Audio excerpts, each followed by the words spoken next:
So hello everyone. So welcome to my first video on statics, right? So statics, we're going to start the first video. Actually, I've started live before 10 minutes, but lost connection. But I lost due to internet connection. Yeah, actually a heavy rain here, so you can see there is only 2 point on my Wi-Fi. Okay.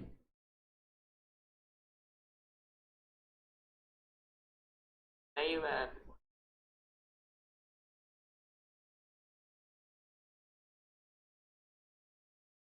So yes, so we will start statics now. So actually, dynamics and statics comes under mechanics, right? So dynamics and statics comes under mechanics. So mechanics is a study of objects under at rest and motion. So if you study an object which is at rest or a motion, then it is called mechanics. So when we study only an object at rest, it is called statics.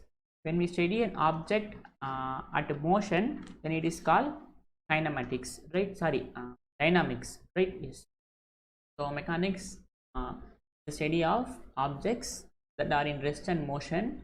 So if you study only an object that is at rest, it is called statics. And if you study only an object that it is at the motion, then it is called dynamics, right? Yes. So first we will start statics now, and then we'll go on to dynamics, right? Yes. So in statics, the first topic that we're going to see today is called catenary, right? Is called catenary. So after finishing catenary, we will be moving on to topics like virtual work and stable and unstable equilibrium. So there is only selected number of topics in statics. So first we will start uh, catenary today, right? So catenary. So first we will define what is meant by catenary, and then we will derive an equation for catenary, right? So it is enough to remember only the formula of a catenary, but I will derive how the formula came. So after deriving that, we will see some problems, right? So today what I'm going to do is I'm going to derive the equation of catenary in two forms. So tomorrow onwards we will start solving some problems based on catenary, right? Yes. So after finishing catenary, we will moving on to virtual work, etc., right? Yes. So we will start catenary now. So first I will define what is meant by catenary. After that, I will derive an equation of catenary, right? Yes. Okay.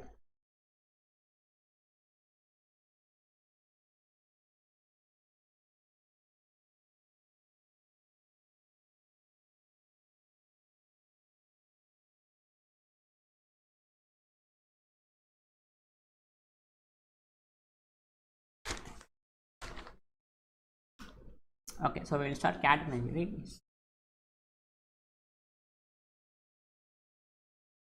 So first I'll define what's meant by catenary, and then we will discuss more, right? Yes. So catenary.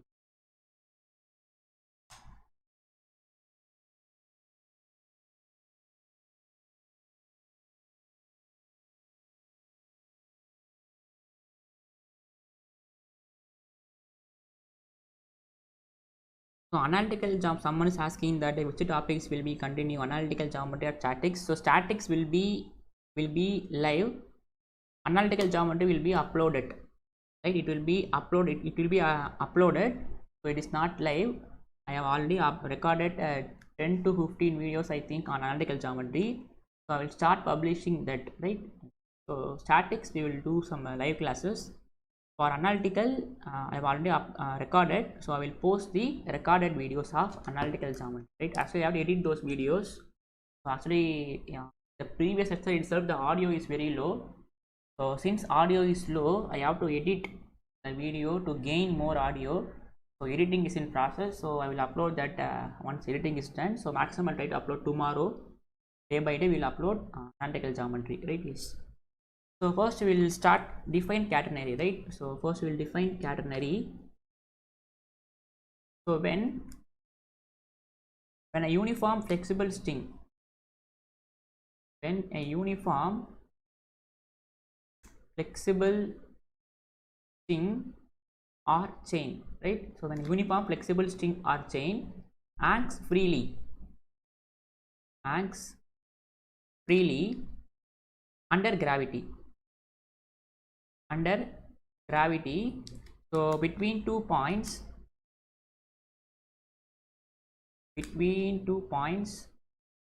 which are not in same vertical line, which are not in same vertical line, then the curve which hangs, the curve which it hangs is called the catenary, is called catenary, right? So let us read the definition once again. Let us so when a uniform flexible string, right? So for example, if I have 2 points, right? So what happen if I tie one end of a string here and another end of a string here? It will start to hang, right? So it will start to hang like this. It will start to hang like this. So imagine this as a string, this as a string, or it can be as a chain also, right? So when a uniform flexible string or chain, so uniform means the shape is even, right? So when a uniform flexible string, the shape and the weights are even at all the at all the intervals, right? Yes. So when a uniform flexible string or chain hangs freely under gravity between 2 points, so we have 2 points here which are not in same vertical line, so we should not hang a string like this, right? So if you hang, if these 2 points lie on a same vertical line, then the spring will be like this. Spring, it is not spring, it is string, it will be like this. So we will not call this as a catenary. So whenever we hang a chain or a string between 2 points that are not in same vertical line, in the curve, so we have a curve like this, right? So it looks like a parabola, is somewhat like parabola. So this curve is called catenary, that's it. So whenever you hang a string or a chain between 2 points, we will have a curve, and that curve is called the catenary, right? The curve is called catenary. Okay, so let us define what is meant by common catenary now, right? Common catenary. So common catenary is when the weight per unit length, so when the weight per unit length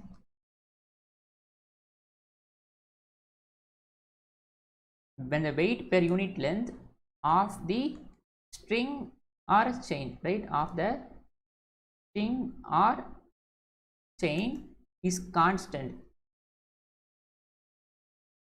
then the catenary is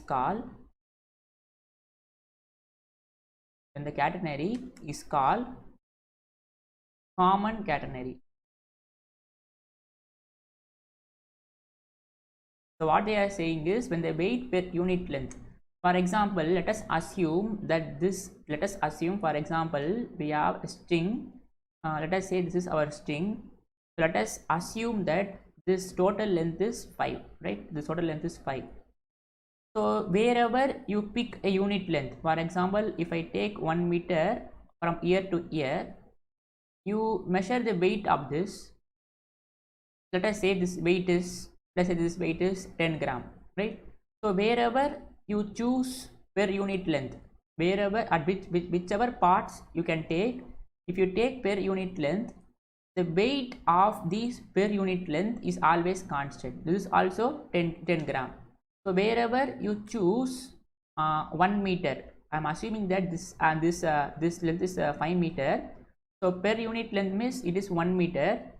So wherever you choose 1 meter in this string, the weight is always a constant. That is, wherever you choose 1 meter, here you can choose, or here you can choose, or here you can choose, wherever you choose, the weight of all these parts, this part, that is, the weight of per unit length is always a constant. That is, if this is 10 gram, this is also 10 gram, this is also 10 gram.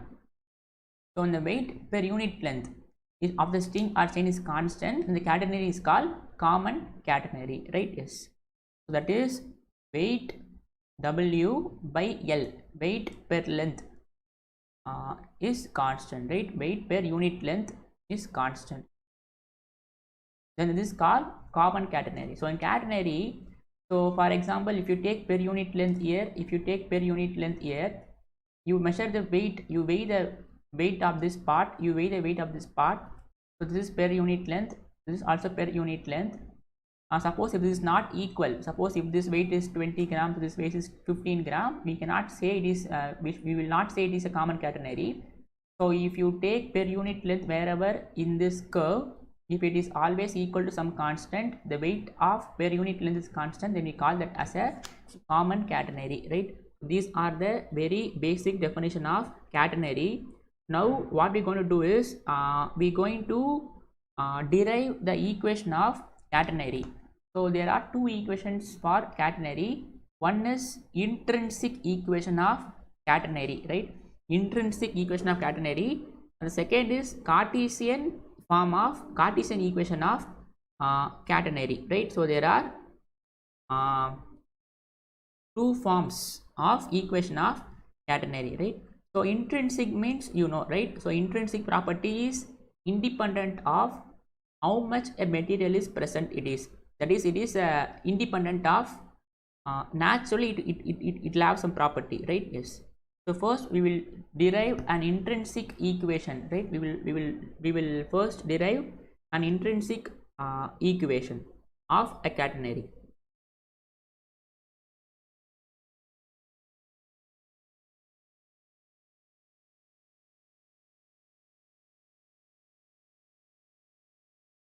So we're going to derive two forms of two equations now. So one is intrinsic equation of catenary, second is Cartesian equation, right? Yes. So intrinsic equation of catenary.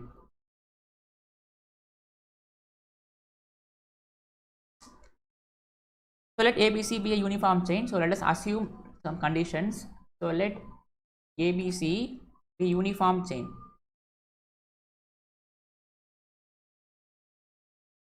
So let ABC be uniform chain hanging freely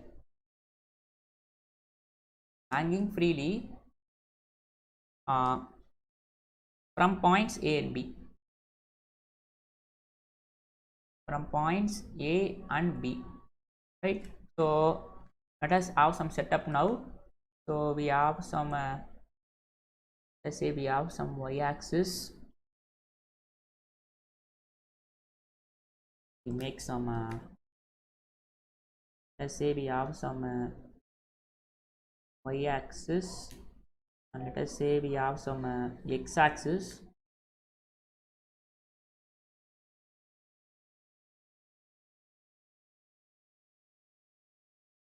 Right? So there is 2 point. So this is 2 point A and B. So we have a string that is hanging between these 2 points. Right?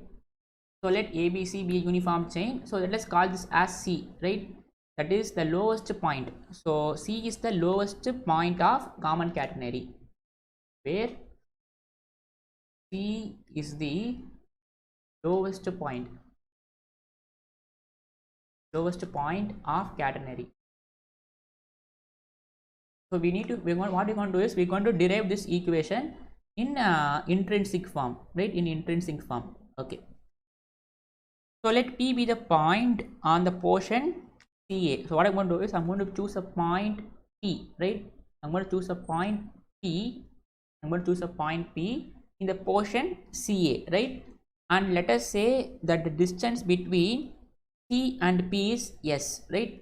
That is the distance between C and P is S. Remember, this is not a line, it is a curve, right? It is an arc. So let us choose, let P be a point in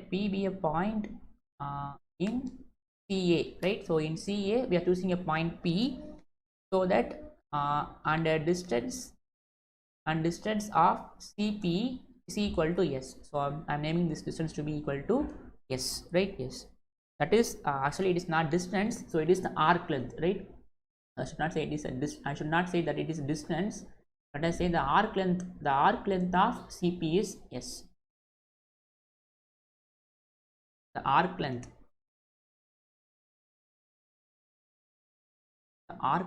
of CP is S, right? This is our setup now. So we have a string that is angled between let us say we have A, B, C. C is the lowest point, and I'm choosing a point P in this portion CA, and distance between the arc length of CP is S, right? Yes. Let W be the weight per unit length of the chain.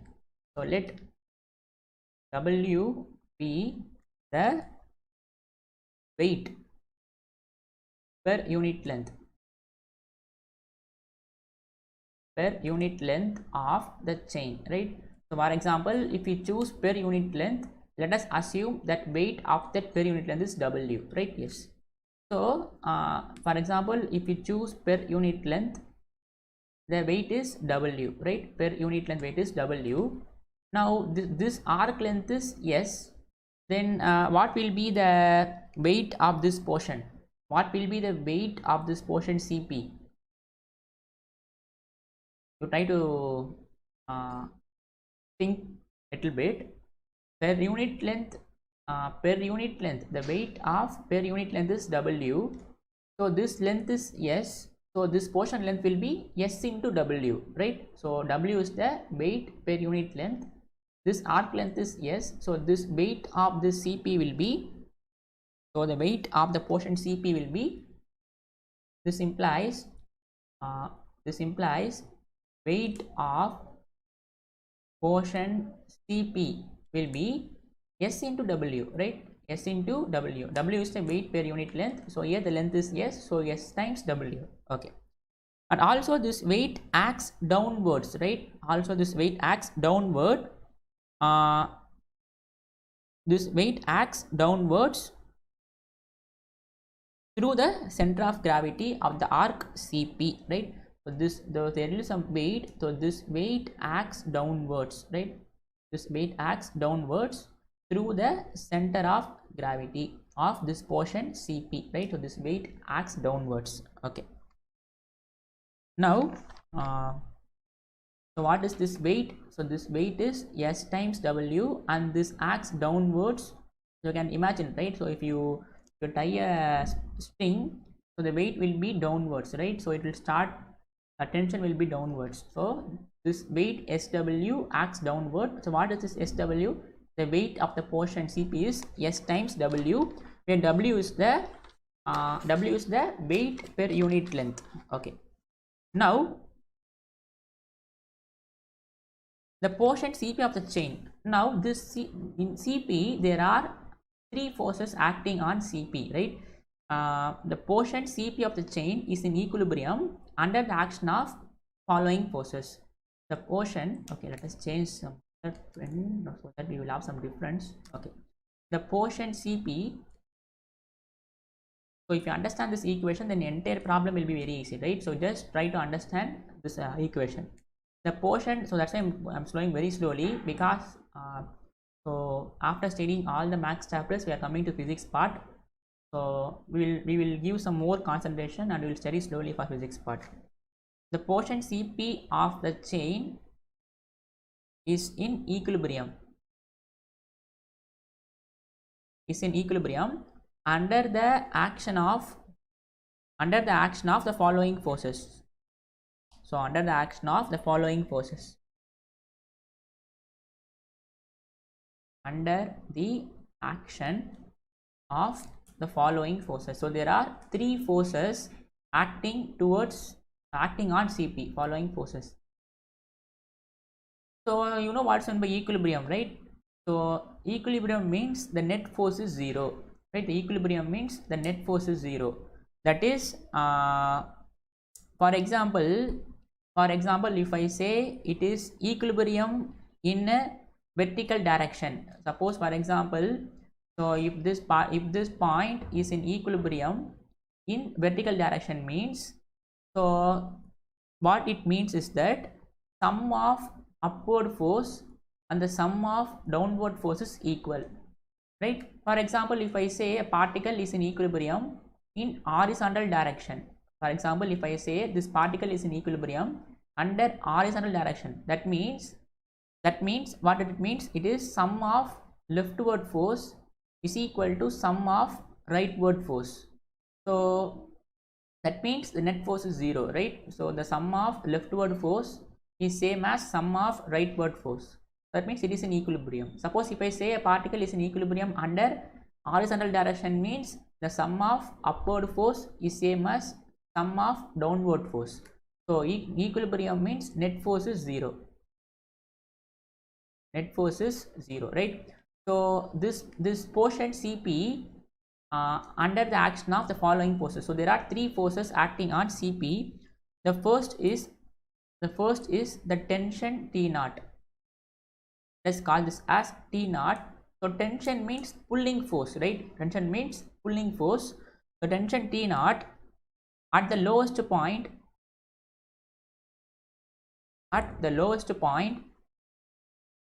C acting horizontally.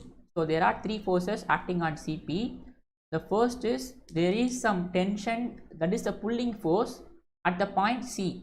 Where what is C? C is the lowest point, right? So this is the first force. This is the first force, right?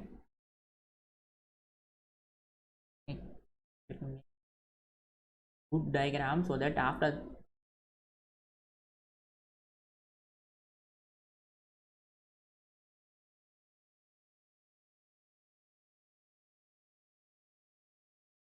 so there is some force T naught that act horizontally to C, right? To C, and the second force is the tension, and there is another pulling force. Pulling force is called tension.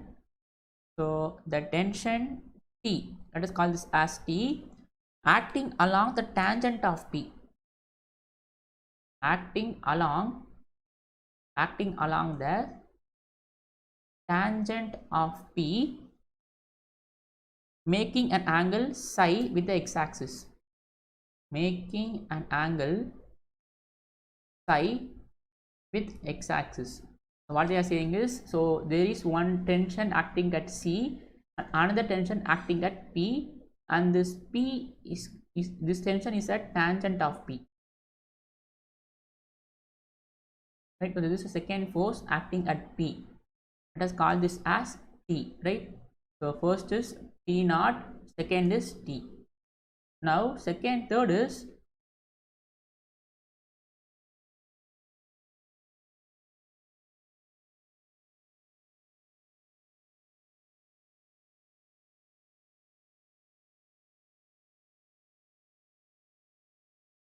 the third force acting in the portion Cp is the weight SW, right? So there are three forces. The weight SW,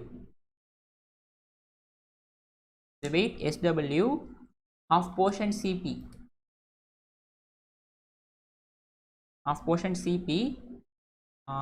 acting vertically downward,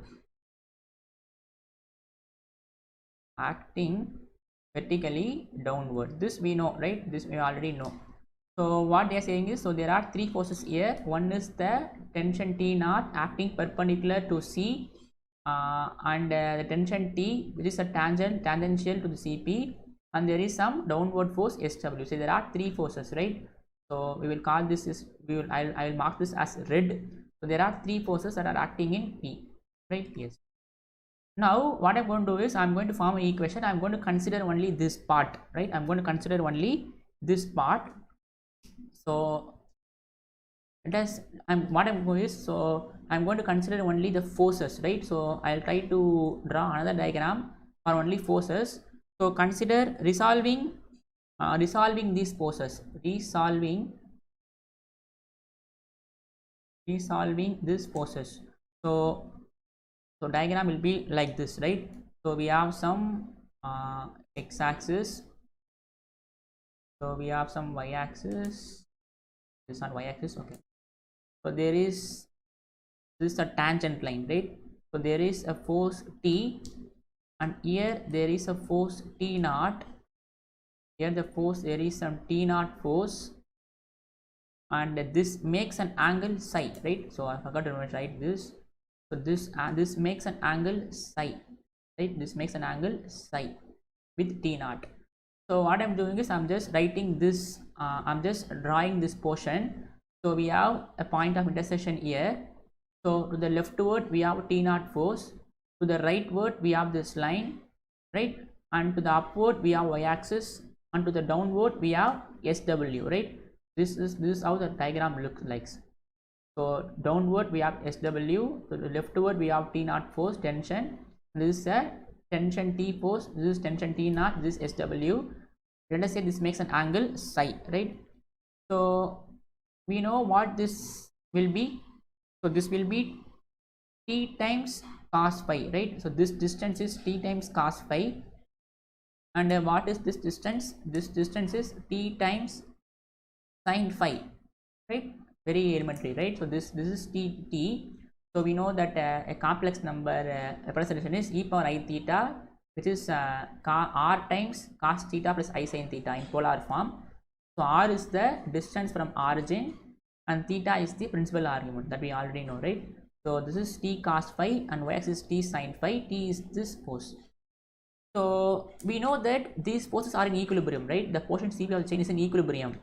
So since this equilibrium, so what will be the equilibrium? So that means these forces are in equilibrium. So equilibrium in vertical. So what will be the equilibrium in, what is meant by equilibrium in vertical direction? So first we will see horizontal direction, and then we will see equilibrium in vertical direction. So equilibrium, it is in equilibrium in vertical direction, as well as it is also in horizontal direction. So what is equilibrium? What is meant by equilibrium vertical direction? So net force in vertical direction is 0, right? So what is the net force? So there are two forces acting on, first we will see horizontal and then we will see vertical. No problem. First we will see horizontal. So there are two forces acting on horizontal, right?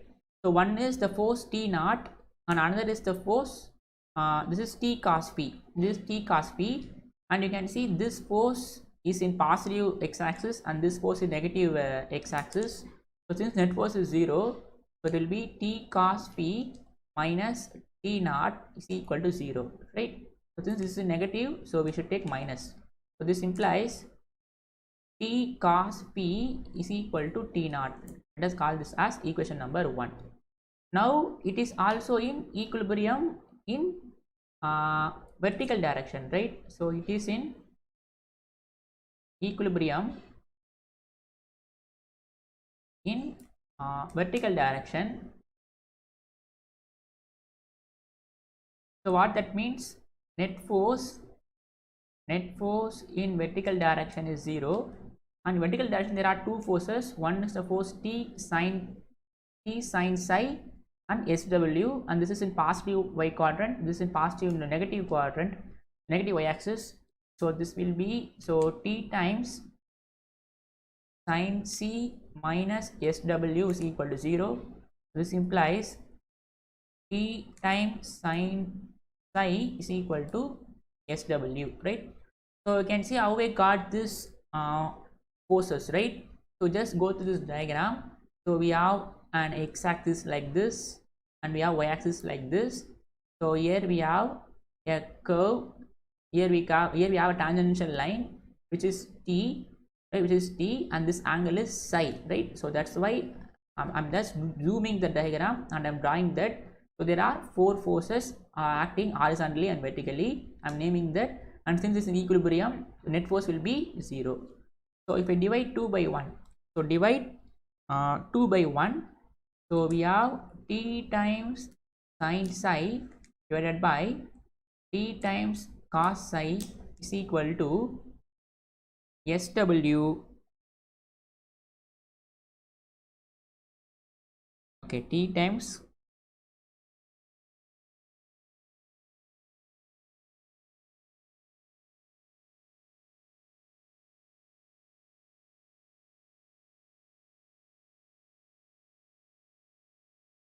So we have you divide this, so t times sine psi divided by t times cos phi, so it will be sw by t naught, w by t naught, right? Yes.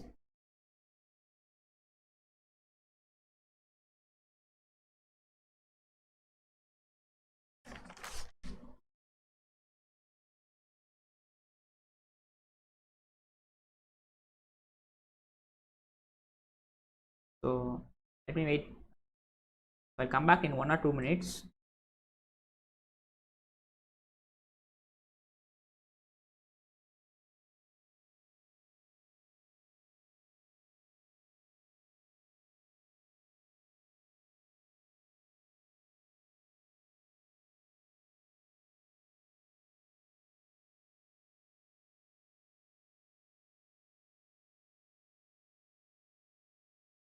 Okay, so yes, so when I divide this, we will have t sine psi divided by t cos psi is equal to sw by t naught. I can cancel those t, so we have sine by cos is tan, right? So tan psi is equal to sw by t naught, right? T naught is the tension acting horizontally at the point C, right? Yes. Now I'm going to express T naught in terms of weight per unit length. So what we're going to assume is, I'm going to assume one thing. So let tension T naught. So don't worry. So we're going to finish this. So 1 or 2 lines we will finish this equation. So let tension. Actually, I don't need to solve this, derive this equation. But if I derive only, you will understand the concept, right? So when I derive the equation only, when solving the problem, it will be easier for you to understand, right? So there is no use in writing the formula straight away. So we will try to understand the derivation, right? Yes. So let the tension T naught at the lowest point C, at the lowest point C be taken equal to, equal to the weight of, a length C, of the chain. So what they are assuming is, they are saying that WC. So what they are doing is, so they are assuming T naught to be W times C. So what is W? We know W is the weight per unit length. So they are assuming T naught to be, they are taking some length C, right? They are taking some length C in this catenary. So that weight of the length will be C times W, right? So they are taking a length C in the curve. So the weight will be C times W, because W is weight per unit length. So they are taking C length, so it will be C times W, right? So assuming T naught to be W times C, so let us call this as equation number 3. So substitute in 3.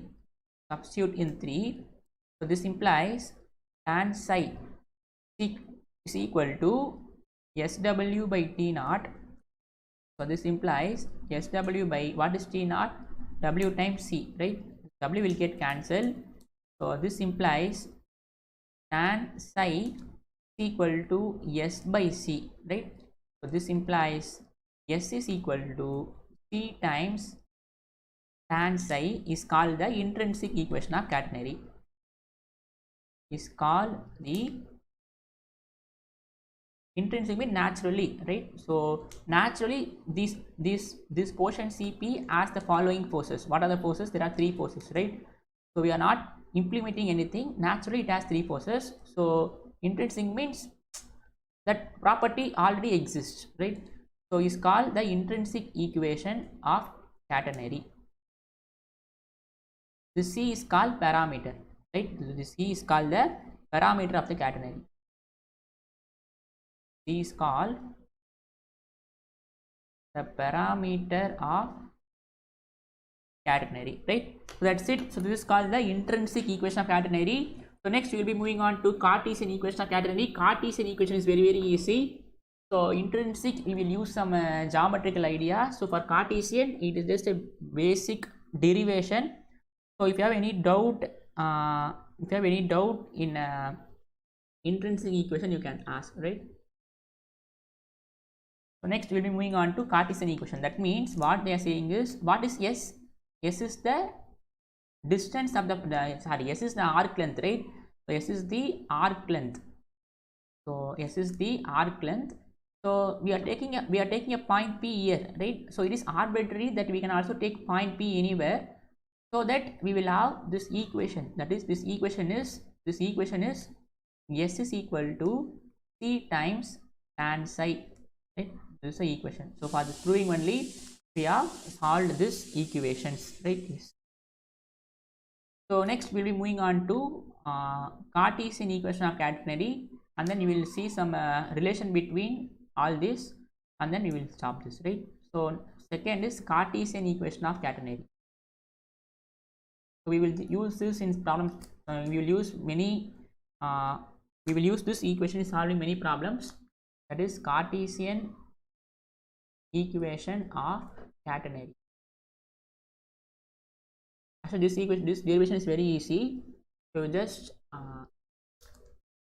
so we already know what we already know. We know that the intrinsic equation of catenary is. So let us prove this, right? Let us derive this. We know the intrinsic equation of catenary is S is equal to C times tan psi, right? So this is the intrinsic equation of catenary. So we are going to derive Cartesian equation. Cartesian means in terms of x and y, right? Yes. So this is equal to S is equal to C times. So this is nothing but slope, right? This is nothing but slope. So I can write this as dy by dx. So we know that dy by dx is tan theta, right? So you can see that this psi is this slope, right? Psi is this angle. This is nothing but slope of this tangent line, right? Which is nothing but slope of this tangent line. So this is our psi, right? Okay. So I can replace psi to be equal to dy by dx, right? Yes. Now differentiate both sides with respect to x. So differentiate both sides with respect to x. So this will be ds by dx is equal to c times d square y by dx square, right? So I'm differentiating this with respect to x. So we will have ds by dx is equal to c times d square y by dx square. Now what is s here? So here s is the arc length, right? So here s is the arc length. So from school level itself we know the formula for arc length, right? So here s is the arc length. So from school itself we would have studied the formula for arc length, right? For example, if we have an arc like this, what is the length of this arc? So we will find the length of the arc by integral a to b square root of 1 plus dy by dx whole square into dx, right? This is the formula for finding the arc length. This arc length is s means, so this length is integral a to b 1 plus square root of dy by dx whole square to dx. This is a very elementary formula that we come across in 12th standard integral calculus, right? So here s is also the arc length. So what will be my ds by dx? So if I differentiate, this integral will get vanished. So we will have only square root of 1 plus dy by dx whole square, right? So substitute here. So let us call this as equation number 2. So put 2 in 1. Put 2 in 1. Easy, right? So the arc length is, so this length will be integral a to b square root of 1 plus dy by dx whole square into dx. We need to find the value of ds by dx. So if we differentiate this, integral will get vanished.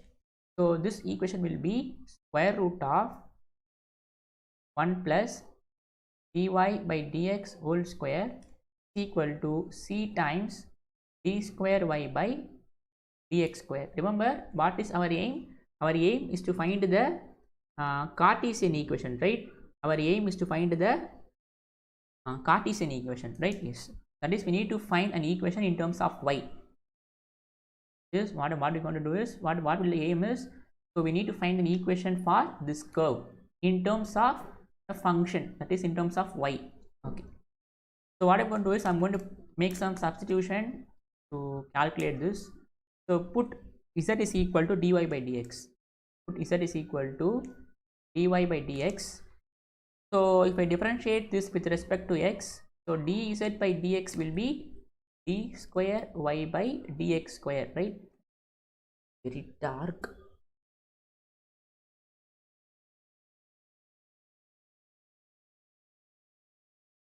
Okay, so put z is equal to dy by dx. So we will have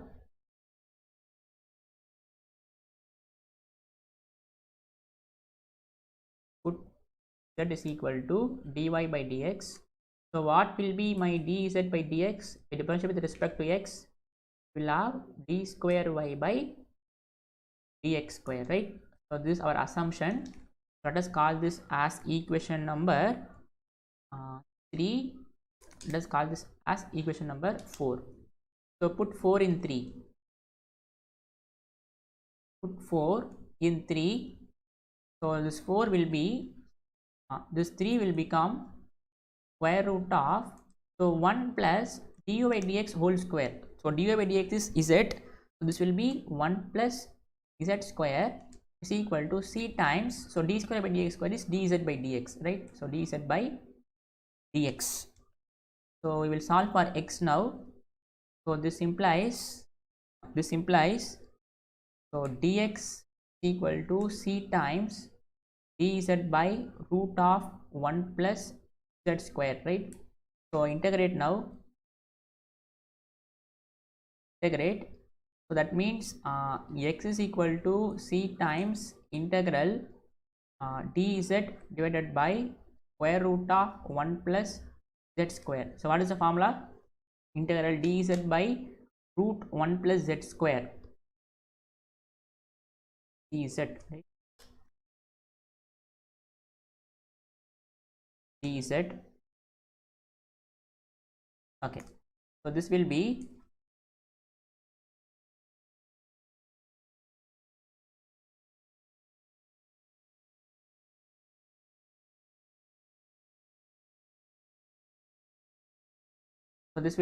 x is equal to c times, so what is this formula? This is nothing but sine h inverse z, right? Sine h inverse z plus we will add some integration constant a, where a is integration constant. So far we have found only x, right? What is our aim? Our aim is to find y is equal to something, right? That is we need to find the Cartesian equation. So we have x is equal to c times sine h inverse z, sine h inverse z plus a. So what we will do is we will find the value of this arbitrary constant now, right? So we will find the value of arbitrary constant. Yes. So to find a,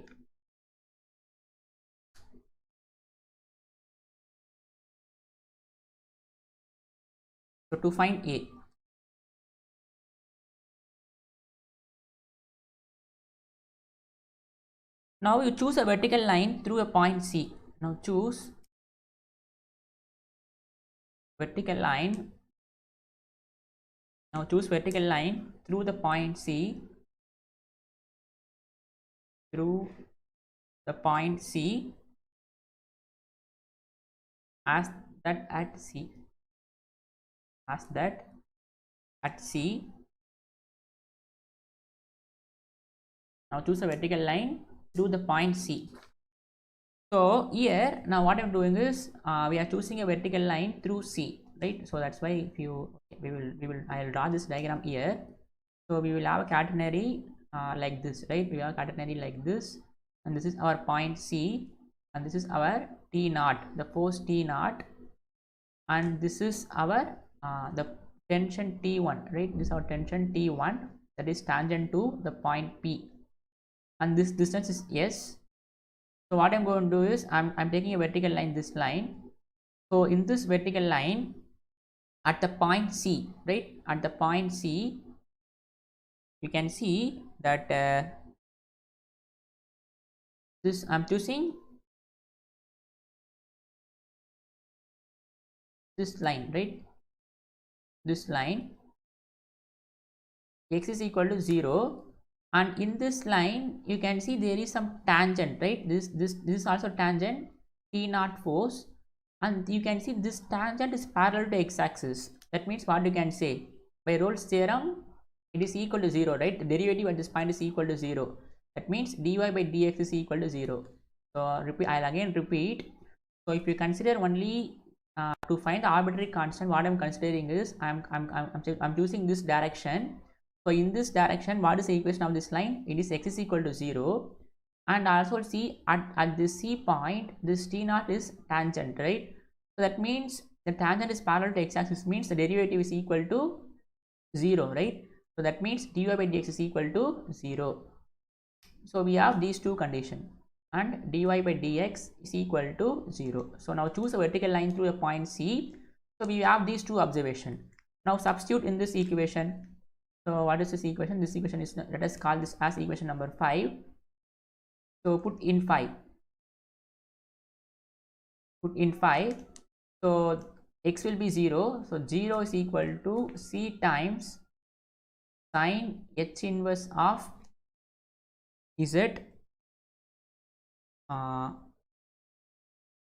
we have assumed that z is dy by dx, right? So you can see by our assumption, we have assumed that z is dy by dx. So since dy by dx is equal to 0, z is also 0. So we will put 0 here plus a. So that means 0 is equal to sine h inverse of 0 is 0. So plus a. This implies a is equal to 0, right? A is equal to 0. So put in 5 again. Put in 5 again. So we have x is equal to c times sine h inverse of z, right? So since a is 0, we have discarded a. So the proof is not completed yet because we need to find an expression in terms of y, right? Yes. Okay. So what we will do is, we have found x. So x is c times sine h inverse of z. We need to find the value of in terms of y, right? Yes. So we will do that. So here x by c. So we have x divided by c is equal to sine h inverse of z. So that means z is equal to sine h of x by c, right? Sine h of x by c. I'm just taking this inverse that side. So we will have this term to this side. So we have z is equal to sine h of x by c. So what is z? Z is dy by dx by our assumption. So z is dy by dx, right? So we have sine h of x by c. So that means dy is equal to sine h of x by c dx. Now integrate, you will have y, that's it, right? So integrate, so y is equal to, with respect to x, right? With respect to x, so y is equal to integral of sine h of x by c dx. So this will be y is equal to, so if I integrate sine hx, it will be cos h x by c. So divided by, we will have 1 by c, right? Because we differentiate inside, we will have divided by 1 by c. If we bring that to top, we will have c, right? Plus here we will have some another constant b. So if you found the value of this constant b, then we are done, right? Then we are done. So this is the equation of common catenary in a Cartesian form, but we haven't found the value of this integration constant. So now we will find the integration constant b. Now what I'm going to do is, I'm going to substitute since the coordinate 0 comma c lie on 1. So you can see this in this common catenary, so 0 comma c will lie on this curve, right? We can see this point is 0 and this point is c. So this coordinate will be 0 comma c. So this point will lie on the curve, right? So you substitute this point. So this is x, this is y. So if you do this, you will have so just substitute x to be equal to 0, y to be equal to c.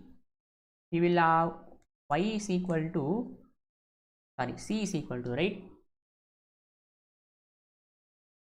So C is equal to, so substitute in 6. So C is equal to C times cos 0 is 1. So we will have 1 times B. This implies B is equal to C minus C, which is again 0. So again this integration constant is 0. So put in 6. So that's it, right?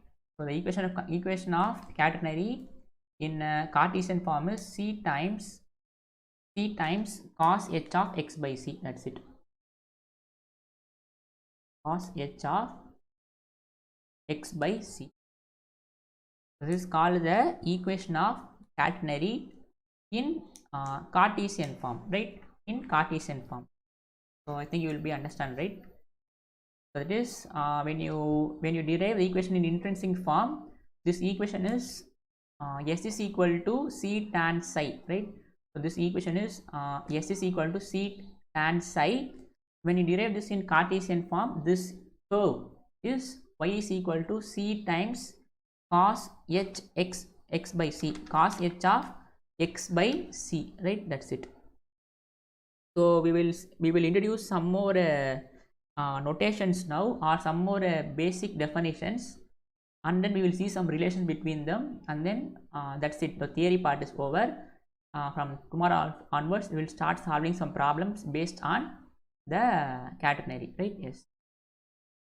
So we will see some basic definitions. So I'll just so some more definitions. So if you have a, I think everyone will have knowledge about parabola, right? So if you imagine this as a parabola, you can see this is an open upward parabola, right? So when you look at this catenary diagram, this looks like an open upward parabola. So in analytical geometry, we would have come across a definition like vertex, directrix, axis. So again, we're going to introduce those definitions here, right? Vertex, axis, directrix. So we will introduce 5 notations now. So first is vertex. The first is vertex. So what is vertex is the lowest point C is called the vertex of the catenary. The lowest point is C. The lowest point C is called the vertex of catenary. First I write it down and then I explain this with the help of diagram. Second is directrix. The same that you studied in analytical geometry. Directrix is the axis of x, which is horizontal. The axis of x, the axis of x, which is a horizontal line, is a horizontal line below at depth c. So at depth c, below the lowest point of c. So the lowest point of c is called the directrix. Third is the axis, right? The y is called the axis of y. The axis of y, which is the vertical line. So I'll explain this with the help of diagram, then it will be very easy for you. Which is a vertical line, which is a vertical line through C, right? Through C is called axis. Okay, so first I will explain these 3 with the help of diagram. So I think it will be easy for you, right? If you read it, it will be easy. So we have a string.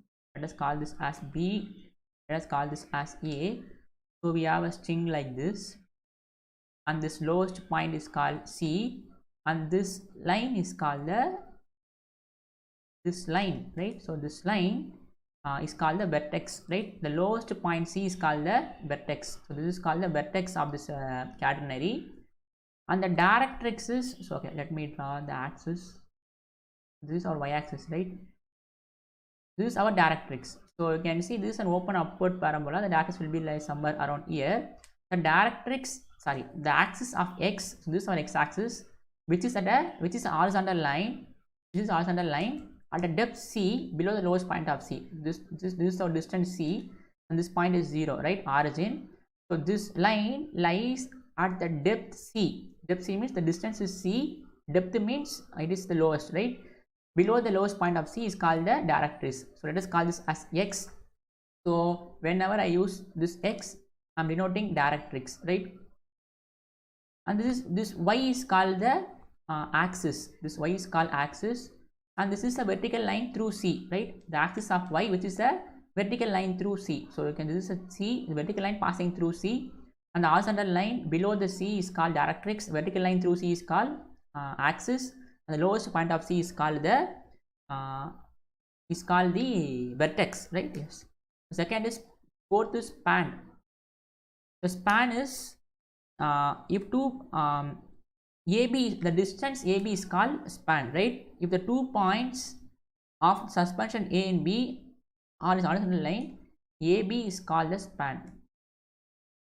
AB is called the span. So you can see this overall distance is called span, right? This is called, the overall distance is called span. And the fifth definition is sag. So sag means the distance